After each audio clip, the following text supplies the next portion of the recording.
লক্ষাধিক ধূমকেতু, আর এগুলো সবকিছু নিয়ন্ত্রণ করে সূর্য। এই সূর্য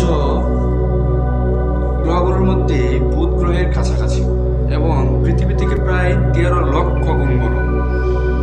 এই সূর্য থেকে যে তাপটা আসে, এই তাপে আসতে 8 মিনিট 19 সেকেন্ড সময় লাগে।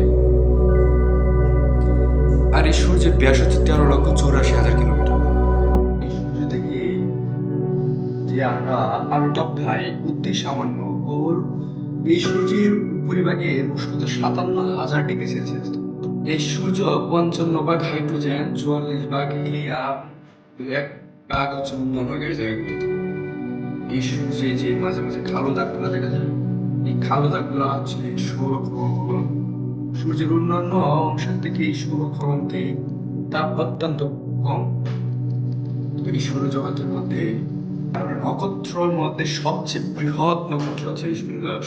আর আমরা জানি যে পৃথিবী তার নিজ কক্ষে 365 দিন আবর্তন করে। আবার এই সূর্য নিজ কক্ষে আবর্তন করতে থাকে প্রায় 25 দিন যাব। 25 দিনে তার নিজ কক্ষে আবর্তন। তাহলে এই যে আলোটা আসে যা দিয়ে আমাদের জীব জগতে, তো এই সূর্য যদি আমাদের এরকম একটি না দিত তাহলে হচ্ছে আমাদের অচলবে।